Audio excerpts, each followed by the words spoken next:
Greetings, one and all. Thanks for tuning in to this little show where I wanted to discuss lying and liars, as in people that tell fibs, naughty stories and such like. And I'm doing this because I was out with a friend. We were with someone who it was really blatant that they were lying to us. They were trying to, I'm not going to say the circumstances, but it was more or less they were trying to put their own cover story to something where they'd screwed up. And we all screw up, we all make mistakes. We have to face these. This is part of the Gurdjieff work. When we make a mistake, we recognize it, we try to repair it if we can. You know, there's the whole forgiveness thing of ourselves and others or whatever it is that happened. And I forgot that when people lie, it causes quite a bad vibration between people, but most people don't notice this, or they tend to ignore it. Us in the work should be aware of it. We should feel them awful vibrations that happen when a lie is being said. And I'm not going to say I don't lie. In the past, I used to say all kinds of things to get myself out of all kinds of scrapes and incidences. You know, this was before I did the work. You know, we've all done it. We've all said little white lies. We've also said big fibs, and we know what it does to us. It's not healthy for our body. It's not healthy for our mind. It causes negative vibrations within us that cause disharmony and obviously chaos within. And we're trying to harmonize ourselves through doing this Gurdjieff work. So I know what it's like to lie. I'm not preaching here saying I've never lied. I have lied, and I've seen what it's done to people. I've seen what it's done to myself. And I also know it's very difficult when it's a lie that needs to keep going. It's hard to keep a lie going over time. You know, if you, again, I can't really think of an example that I want to use, but it's very difficult to keep a lie going, and people trip over themselves all the time with them. And as I was saying, it causes quite a negative vibration within us. We're supposed to be doing this work so that we can become true beings, true to ourselves, true to the world, and true to God. And one of the main exercises of the Gurdjieff work is looking at yourself and realizing how much you lie to yourself and to others. And this is one of the steps that we're working towards, of stopping doing that kind of thing and facing who we really are. Know thyself. And lying can sometimes be a bit of a program, you know, especially if we've done it consistently through our lives until we start working on ourselves, kind of thing. You know, sometimes we lie to ourselves, pretending we're something we're not. Sometimes we lie to others. Well, we all lie to others. We all put on masks when we're out and about with other people and pretend that we're somebody who we wish we were. You know, I've said before about how we have all our different eyes within us. You know, and at work, you've got your work eye on, and when you're socializing, you've got your social eye on, and when you're with your family, you've got your family eye on. And that's something that's very interesting. You cannot take the word lies out of families. And families cause a lot of problems for us, as we all know. Families are the testing center for us.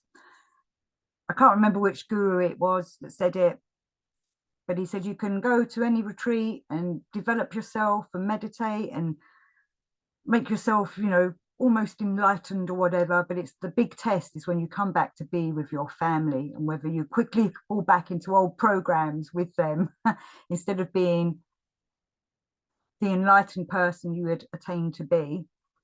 You know, it's very easy to fall backwards into programs, so easy to slip into, you know, old ways. But this is what Gurdjieff's saying about lying. So I've got my All and Everything book, and he's talking obviously to Hussein. You must know, he then continued, turning to Hussein again, that the beings of the planet Earth are inconceivably proud and touchy. If someone does not share their views or agree to do as they do or criticizes their manifestations, they are very indignant and offended. And, you know, this happens to many of us. I know I tread on people's corns when I try to get them to maybe look at themselves, and then they tread on my corns when they get me to look at myself. But we are kind of proud of who we are. Remember, before pride, there always comes a fall, or is it after pride? And I learned that lesson lots over the years. You know, I used to be quite proud of how I was progressing in my own spiritual work, not necessarily the Gurdjieff work, but in other things. And something would happen that would bring me back down to earth and say, no, you haven't progressed as well as you wished. But then that was the lesson of pride, you know, not having pride, not being proud of things. And I notice myself with people when I'm out and about, and whether I'm at work situations or even just in my social life and such like, a lot of people are very proud of what they've attained in life. And proud of who they are, which is fine if that's how they want to be. But many of them are wearing false masks. They're pretending to be something they are not. And that, again, can cause a lot of problems between people that are working on themselves and integrating with them, because we can feel that kind of vibration, but at the same time, we don't want to call them out. I think what I'm saying is, what I wish was that, you know, we could all be relaxed and true to ourselves in anybody's company. But for some reason, we do put on airs and graces when we're with certain people, and people put people on pedestals,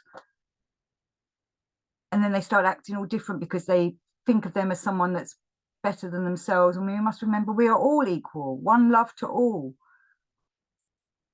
But it is difficult when someone is acting as if they are the better than the rest of us. That can cause friction amongst us, and we have to see how we act with them kind of people and try not to react. You know, we've all encountered people that I don't know, people that just live an angry life. They can be quite difficult to deal with, but they have their reasons of why, and it's their issues that they're having to deal with, and it'd be nice to try and help them. But a lot of the time, people wear masks to try and hide their inner fears, their inner anger, their inner depression. They pretend they're okay. We don't seem to live in a world where it's safe to turn around and say, I'm not okay. Something's wrong with me. I don't feel quite right. Or then again, you have the opposite of people that just can't stop going on about their suffering and how, but they seem to live for it. Well, I think most people would like to be better and would like to be well. Many people also enjoy their suffering and they pretend they want to be well and harmonized and centered and living happily and peacefully, but they can't quite let go of that suffering or let go of that problem, because it's something that's keeping them, I was going to say alive then, but I do know a lot of people that have for years and decades had the same problems, can't let things go, because I wonder if they have got so used to being in that, it's a programmed way, isn't it, that they don't know what life would be like if everything was okay. But we live in this lunatic asylum anyway that tries its best to make sure that we don't live okay when we're asleep. It tries to make, when we're asleep, it tries to make people live the most chaotic life there is. Things are thrown at us all the time. We live in a world that's full of accidents, laws of accidents. And I don't mean just the kind of accidents where you fall over and bump your knee or something, like accidents of just chaos being thrown at your life. Suddenly you lose your job, or suddenly the car stops working, or, you've had them, I've had them. Things are put in our way.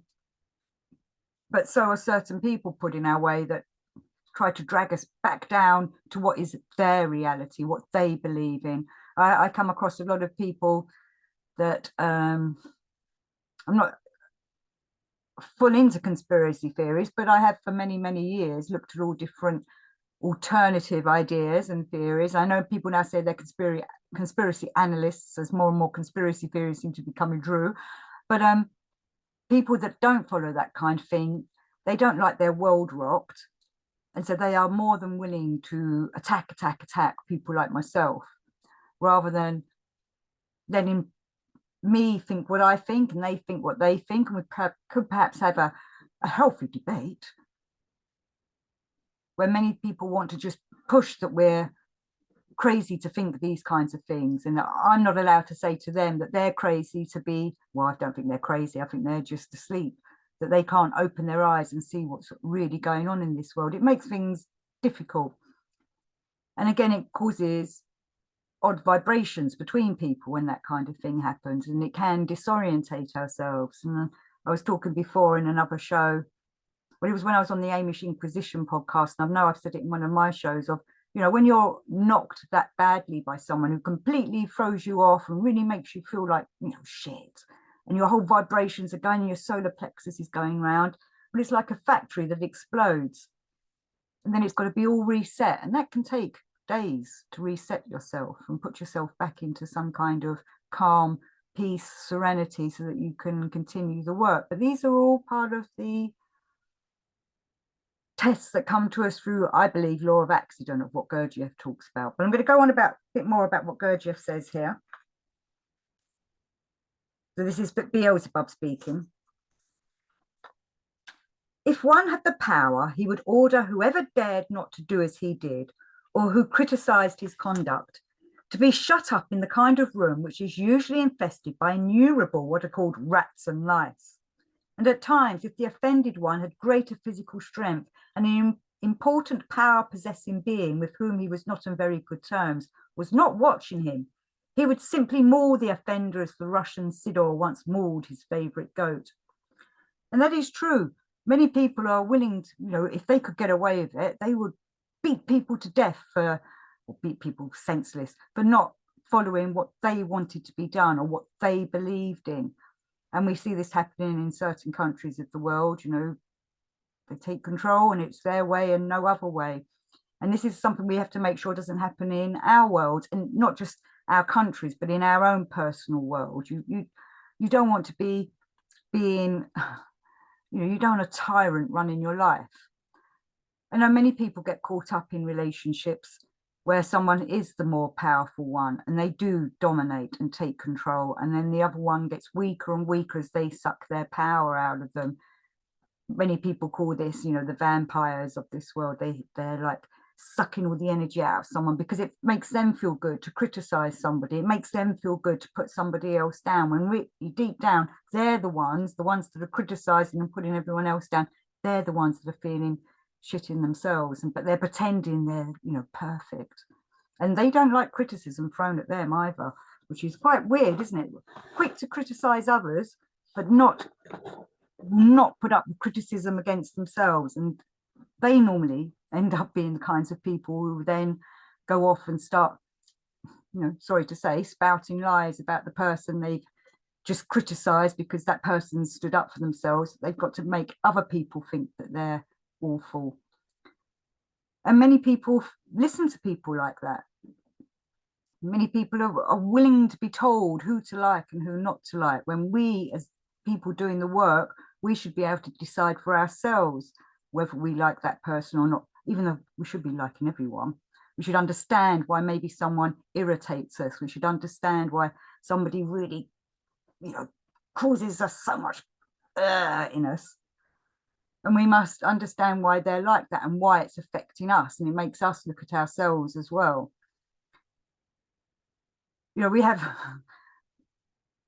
the old teachers like Buddha and Christ who, you know, seem to, you read about them, it's like, oh, they just spread the love and loved everybody, you know. But if we were there, I'd like to see how they would be if someone really pushed them. But I'm sure that they could do it in a way, because they were so centered and harmonized, they could counter argue with people in such a way that would hopefully calm them down, or make them feel, see what they're being like, what this person's being like, against someone like argumentative with Buddha or Christ. And I know someone's going to put in the comments, well, Christ went into the temple and knocked all the tables over, and, you know, that shows that he knew when he had to use anger in a righteous way, he would use it. We're not at that stage, but we can learn to observe what's going on and why people push our buttons, and why people make us feel odd or out of sync with ourselves because of their vibrations coming to us. Or like I was saying, the example at the beginning of, I was with a friend today and we had a third friend who was definitely lying, and it made us both feel uncomfortable. But that person seemed, who was the liar, seemed oblivious to the fact that we were aware. He was so caught up in his lies, or maybe he was just ignoring the fact that we never said anything. I'm sure we just sort of sat back and went, But, you know, are they so caught up in themselves that they don't realize what they're putting out? I remember from when I was a teenager and a bit of a liar to get away with things, as I was saying earlier, and get myself out of incidences. I could tell then that some of the adults that were putting up with my excuses could see through me, but they were kind enough just to let me go or get on, and just thought either I'm going to fall down flat on my face at some time in the future, or hope that I could better myself. And I suppose that's how we are supposed to be with people who do tread on our corns. I'm not saying we give them pity, but we have to try and send out that vibration of understanding to them of, we can see through you. You know, we don't actually say this to them, but we can think it, feel it, and send out that vibration, which might affect their vibration. It might make that person feel a bit off and not want to talk to us again because we've put them on edge as well. Or they might get that sense of hopefully peace and serenity and a kind of loving vibration that would, it's like a forgiving vibration as well, which is one of the most powerful energies to have, to be forgiving with ourselves and others. And hopefully it would help them with themselves. Anyway, I'm waffling. Let me go on with Gurdjieff. And yes, I was going to say, we've got to remember that the, as Gurdjieff calls them, the important power possessing beings, they will do their best to dominate. And if they could get away, if we didn't have justice and laws going on in this world, there'd probably be a lot more murders and a lot more people seriously hurt. But thankfully, the laws stop most people going too far. Sadly, there's a lot of people that do still get severely hurt for pissing off power possessing beings, and a lot of people still get killed by them. We need to send out that vibration, that kind of like the middle way in a way.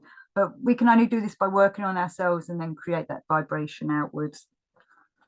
So Beelzebub continuing. Very well knowing this aspect also of their strange psyche, I had no desire to offend them and to incur their wrath. Furthermore, I was always profoundly aware that to outrage anybody's religious feeling is contrary to all morality. So when existing among them, I always tried to do as they did in order not to be conspicuous and attract their attention. And I'm going to go back to my teenage years here. That's how I was when I was a teenager. That's why I ended up with a few people that, gangs of people that weren't that morally right. Bad gangs. But that's because a lot of the time I was too scared. And also at another point I had in my head, I'm hanging out with the cool people. Nothing's ever bad's going to happen to me. But these people could be, they could turn like that on anybody, whether you're their friend or not. But a lot of the time I just went along, as many people do when you're sheep, just went along just for peace of mind and an easy life, really, kind of thing, even though it wasn't peace of mind, because deep down I knew I wasn't with the right people. And thankfully I got out and left when I was 17, got out of all that kind of thing, moved away.